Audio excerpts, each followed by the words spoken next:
बिस्मिल्लाहिर्रहमानिर्रहीम। जैसा कि आप लोगों के इल्म में है कि हालिया सैलाब 2025 में दरियाए चनाब में आने वाले सैलाब और उसके अलावा रावी और सतलुज में आने वाले सैलाब ने पाकिस्तान में इंतहाई तबाही रची है।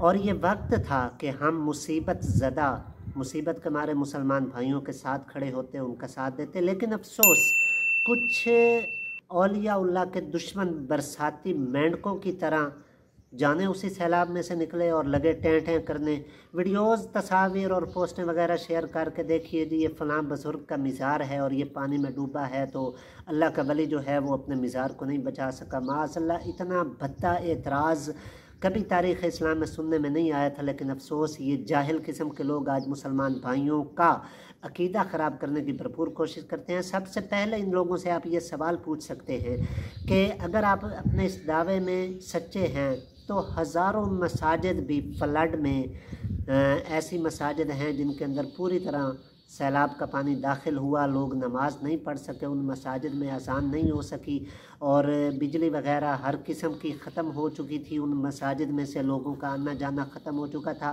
रास्ते मसाजिद की तरफ आने वाले मुकम्मल तौर पे तबाह हो चुके थे। तो क्या माअज़ल्लाह अल्लाह रब्बुल इज़्ज़त भी कादिर नहीं था, माअज़ल्लाह सुम्मा माअज़ल्लाह, के अपने घर को बचा लेता? और ये भी याद रखिए कि कोई बंदा उठकर ये भी आपके सामने कह देगा, नहीं जी मसाजिद को तो अलग बात है ना, वो तो अल्लाह ताला ने सारी नहीं बनाई, वो तो बंदों ने बनाई है। तो इस तरह की कोई ना कोई, यानी आपको उलझाने की खातिर सिर्फ वो बात बदल सकता है। तो उसको आप मज़ीद ये दलील पेश कीजिए कि बैतुल्लाह शरीफ में भी ये हालात रहे हैं।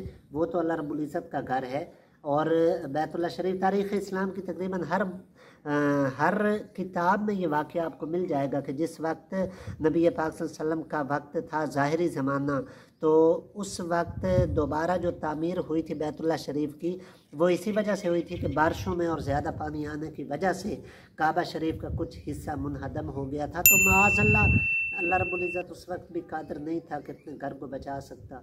सुम्मा माअज़ल्लाह, ऐसी बात हमारी ज़बान से तो नहीं निकलनी चाहिए, लेकिन इन बेदीनों से बात करने के लिए हमें ये बात करना मजबूरी बन जाती है कि अगर ऐसा एतराज़ औलिया उल्लाह पर हो सकता है तो माअज़ल्लाह अल्लाह रब्बुल इज़्ज़त पर कोई काफिर एतराज़ कर दे तो फिर आप लोग उसका क्या जवाब देंगे। इंशाल्लाह इसी से बात तो वाज़े हो चुकी, लेकिन फिर भी अगर करामत औलिया के मुताल्लिक़ ये लोग हमेशा एतराज़ करना चाहते हैं तो इतना अर्ज़ करता चलूँ कि करामत औलिया कुरान मजीद से भी साबित है, अहादीस मुबारका से भी साबित हैं और इनका इनकार तो कोई सही और अकीदा मुसलमान नहीं कर सकता।